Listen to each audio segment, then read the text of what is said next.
രാജ്യത്തിന്റെ അഖണ്ഡതയ്ക്കും പരമാധികാരത്തിനും മേൽ കരിനിഴൽ വീഴ്ത്തിയ സംഭവമായിരുന്നു മുംബൈ ഭീകരാക്രമണം. 17 വർഷങ്ങൾ കഴിഞ്ഞു മുംബൈ ഭീകരാക്രമണം നടന്നിട്ട്. പക്ഷെ ഇപ്പോഴും നമ്മുടെയൊക്കെ മനസ്സിൽ ഒരു ഭീതിതമായ ഓർമ്മകളാണ് സമ്മാനിക്കുന്നത്. മുംബൈ ഭീകരാക്രമണം എന്ന് കേൾക്കുമ്പോൾ തന്നെ ഒന്ന് വിറങ്ങലിച്ചു പോകുന്ന അവസ്ഥ. കാരണം രാജ്യം സമാന രീതിയിലുള്ള ഒരു വെല്ലുവിളി അടുത്ത കാലത്തൊന്നും നേരിട്ടിട്ടുണ്ടായിരുന്നില്ല. അപ്പം ആ രീതിയിലുള്ള രാജ്യത്തെ നടുക്കിയ, രാജ്യത്തിന് മേലുള്ള ഒരു കടന്നാക്രമണം പാകിസ്ഥാന്റെ നേതൃത്വത്തിൽ നടത്തിയിട്ടും ലഷ്കർ ഇ തോയ്ബയ്ക്കെതിരെ അല്ലെങ്കിൽ പാകിസ്ഥാനെതിരെ എന്തുകൊണ്ട് പാക് മണ്ണിൽ പോയി ഇന്ത്യ ഒരു നടപടി സ്വീകരിച്ചില്ല, ഒരു മിലിറ്ററി ഓപ്പറേഷനോ അല്ലെങ്കിൽ ഒരു തിരിച്ചടിയോ നൽകിയില്ല എന്നുള്ളത് അന്നു മുതൽ നമ്മുടെ എല്ലാം മനസ്സിൽ നിൽക്കുന്ന ഒരു ചോദ്യമാണ്.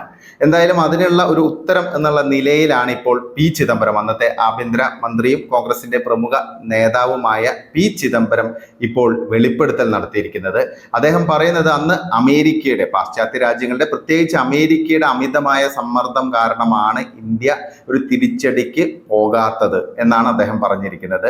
മൻമോഹൻ സിംഗിനെ പ്രഷറൈസ് ചെയ്യാൻ അമേരിക്കയ്ക്ക് സാധിച്ചു. കൊണ്ടലീസ റൈസ് ഇവിടെ വന്നു കണ്ട് പാകിസ്ഥാനെ അറ്റാക്ക് ചെയ്യരുത്, പാകിസ്ഥാനിൽ പോയി ആക്രമണം നടത്തരുത് എന്ന് പറയുകയാണ് ഉണ്ടായത്. കാരണം അത് കൂടുതൽ കാര്യങ്ങൾ വഷളാക്കും. അത് മാത്രമല്ല, അന്നത്തെ വിദേശകാര്യ മന്ത്രാലയവും ഈ ഒരു അറ്റാക്കിനെതിരായിരുന്നു. അത് ഇന്ത്യക്ക് തിരിച്ചടിയാകും, തൽക്കാലം മിണ്ടാതിരിക്കുന്നതാണ് നല്ലതെന്നുള്ള ആ ഒരു നിലപാടായിരുന്നു അന്നത്തെ വിദേശകാര്യമന്ത്രിയായിരുന്ന പ്രണബ് മുഖർജിയും സ്വീകരിച്ചത്. അപ്പൊ ഇന്ത്യ ഒരു സോഫ്റ്റ് സ്റ്റേറ്റ് ആയിരുന്നു UPA-യുടെ 10 വർഷത്തെ ഭരണകാലത്തിൽ എന്ന് തെളിയിക്കാൻ ഇതിലും വലിയ ഒരു തെളിവ് ആവശ്യമില്ല. പിന്നെ ഈ ഒരു വിഷയത്തിൽ മൻമോഹൻ സിംഗിനെയാണ് അദ്ദേഹം പരാമർശിച്ചിരിക്കുന്നത്. പക്ഷെ നമുക്ക് എല്ലാവർക്കും അറിയാം അന്ന് ആരായിരുന്നു ഇന്ത്യയുടെ സൂപ്പർ പ്രധാനമന്ത്രി, ഡിഫാക്ടോ PM ആരായിരുന്നു എന്നുള്ളത് അറിയാം. സോണിയാഗാന്ധിയുടെ റിമോട്ട് കൺട്രോളിൽ കാര്യങ്ങൾ നീക്കിയിരുന്ന ഒരു പ്രധാനമന്ത്രി മാത്രമായിരുന്നു മൻമോഹൻ സിംഗ്. അപ്പൊ സ്വാഭാവികമായിട്ടും സോണിയാഗാന്ധിയുടെ അന്തിമ തീരുമാനമായിരിക്കും പാകിസ്ഥാനെ അറ്റാക്ക് ചെയ്യേണ്ടതില്ല. പ്രത്യേകിച്ച് പാശ്ചാത്യ രാഷ്ട്രങ്ങളുടെ അമിതമായുള്ള സമ്മർദ്ദം വന്നപ്പോൾ ആ ഒരു നിലപാടിൽ നിന്ന് പിന്നോട്ട് പോയി എന്നുള്ളതാണ് ഒരു വസ്തുത. ഇപ്പോൾ ചിദംബരം പറയുന്നത് തനിക്ക് മനസ്സിൽ അന്ന് അറ്റാക്ക് ചെയ്യാൻ താല്പര്യമുണ്ടായിരുന്നു, തന്റെ മനസ്സ് അങ്ങനെ പറഞ്ഞിരുന്നു എന്നൊക്കെയാണ് പറയുന്നത്. അതൊക്കെ ഇപ്പോൾ വെറുതെ പറയുന്നതായിരിക്കും. കാരണം അന്ന് കളക്റ്റീവായി എടുത്തൊരു ഡിസിഷൻ തന്നെയായിരിക്കും ഇത്.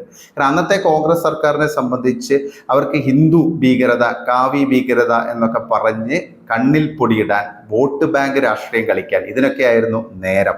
എന്തായാലും അതിൻ്റെ ഒരു തിരിച്ചടിയായിരുന്നു 2014 തെരഞ്ഞെടുപ്പിൽ രാജ്യത്തെ ജനങ്ങൾ കോൺഗ്രസിന് നൽകിയത്.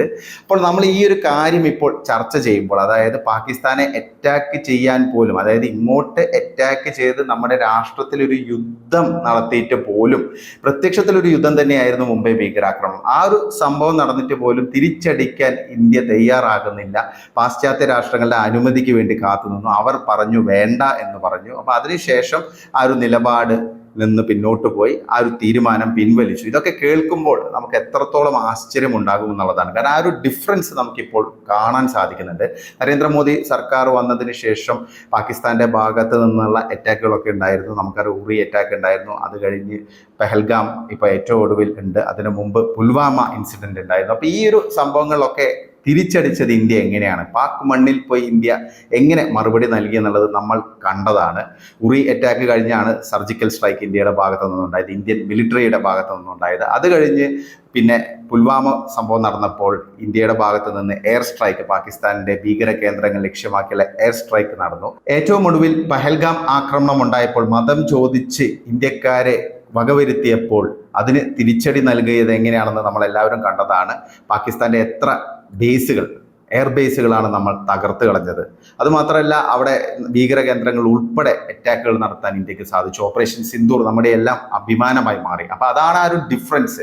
അതായത് എന്തായിരുന്നു UPA സർക്കാരിന്റെ കാലത്ത് ഇന്ത്യ, എന്താണ് ഇപ്പോൾ നരേന്ദ്രമോദി സർക്കാരിന്റെ കാലത്ത്, അതാണ് ഇതിൽ നിന്ന് നമുക്ക് വ്യക്തമാക്കാൻ സാധിക്കുന്ന ഒരു കാര്യം.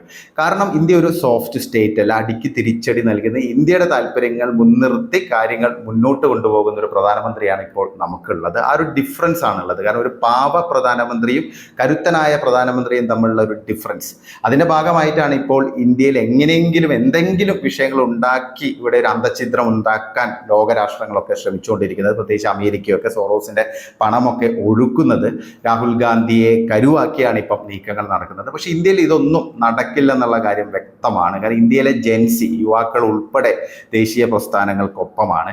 ഇപ്പം ഈ അടുത്തിടെ നടന്ന സർവകലാശാല തെരഞ്ഞെടുപ്പുകളൊക്കെ ഇതാണ് സൂചിപ്പിക്കുന്നത്. ABVPയുടെ വമ്പൻ വിജയം ഡൽഹി സർവകലാശാലയിലും ഹൈദരാബാദ് സർവകലാശാലയിലും പിന്നെ ഏറ്റവും ഒടുവിൽ മാംഗ്ലൂർ സർവകലാശാലയിലും എല്ലാം ABVPക്ക് വമ്പൻ വിജയം നേടാൻ സാധിച്ചിട്ടുണ്ട്. അപ്പോൾ അതായത് ഇന്ത്യയിലെ യുവാക്കൾ, ഇന്ത്യയിലെ യുവജനത ഇപ്പോൾ പഴയ രീതിയിലല്ല ചിന്തിക്കുന്നത്. അവർക്ക് കൃത്യമായിട്ട് അറിയാം എന്താണ് രാഷ്ട്രത്തിൽ നടക്കുന്നതെന്ന്. അപ്പം അതിനനുസരിച്ചുള്ള തീരുമാനങ്ങളായിരിക്കും അവരുടെ ഭാഗത്ത് നിന്ന് ഉണ്ടാവുക എന്നുള്ളതാണ് ഏറ്റവും പ്രധാനപ്പെട്ട ഒരു കാര്യം.